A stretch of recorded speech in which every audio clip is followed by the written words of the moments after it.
Parole de Dieu quotidienne.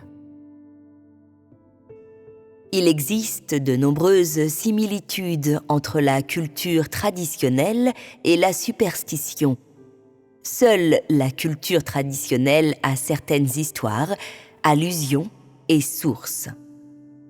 Satan a créé et inventé de nombreuses histoires folkloriques ou histoires dans des livres d'histoire, laissant les gens avec des impressions profondes des figures culturelles traditionnelles ou superstitieuses. Prenez les 8 immortels traversent la mer, la pérégrination vers l'ouest, l'empereur de Jade, le prince Néza triomphe du roi dragon et l'investiture des dieux, par exemple. Ne sont-ils pas devenus profondément enracinés dans l'esprit de l'homme ? Même si certaines personnes n'en connaissent pas tous les détails, elles connaissent l'idée générale de ces histoires. Et c'est ce contenu général qui colle dans ton cœur et colle dans ton esprit que tu ne peux oublier. Ce sont des choses que Satan a mises en place pour l'homme il y a longtemps, ayant, à différentes époques, éparpillé ses diverses idées et philosophies de vie. Ces choses blessent et érodent l'âme des hommes en les envoûtant les uns après les autres.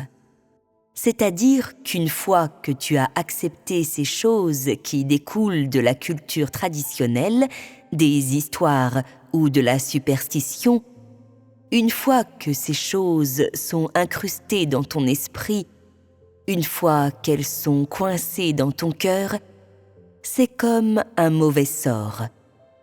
Tu t'empêtres et tu es influencé par ces cultures, ces idées et ces histoires traditionnelles. Elles influencent ta vie, ta vision de la vie, et elles influencent également ton jugement des choses. Encore plus, elles influencent ta quête du vrai chemin de la vie.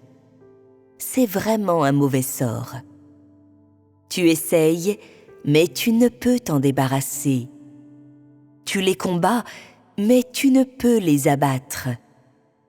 Tu les combats, mais tu ne peux les vaincre. N'est-ce pas vrai ?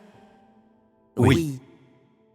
De plus, après que l'homme soit inconsciemment placé sous ce genre de mauvais sort, il commence sans le savoir à adorer Satan en favorisant l'image de Satan dans son cœur.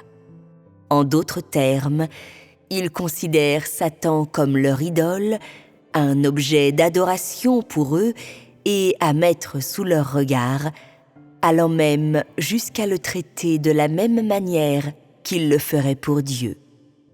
Sans le savoir, ces choses sont dans le cœur des gens et contrôlent leurs paroles et leurs actes.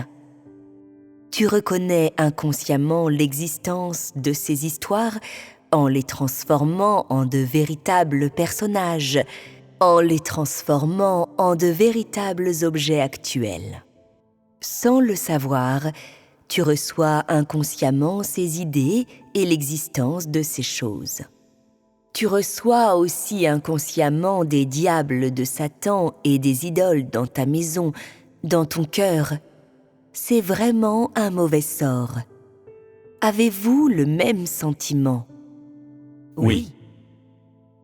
Y a-t-il parmi vous des personnes qui ont brûlé de l'encens et adoré Bouddha ?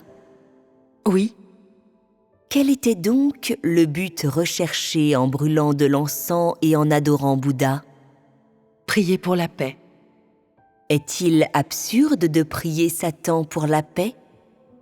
Satan apporte-t-il la paix ? Non. En y repensant aujourd'hui, étiez-vous ignorant à l'époque ? Oui. Ce genre de pratique est absurde, ignorante et naïve, n'est-ce pas ? Satan ne peut te donner la paix. Pourquoi ? Satan ne pense qu'à te corrompre et ne peut te donner la paix. Il ne peut que t'accorder un répit temporaire. Mais tu dois faire un vœu, et si tu brises ta promesse ou brises le vœu que tu as fait, alors tu verras comment il te tourmentera. En te poussant à faire un vœu, il veut en fait te contrôler, n'est-ce pas? Quand vous avez prié pour la paix, avez-vous obtenu la paix? Non. Vous n'avez pas obtenu la paix, mais au contraire, il a apporté le malheur, des désastres interminables et toute une série de calamités. Vraiment un océan infini d'amertume. La paix n'est pas du domaine de Satan et c'est la vérité. Cela est la résultante pour l'humanité de superstitions féodales et de la culture traditionnelle.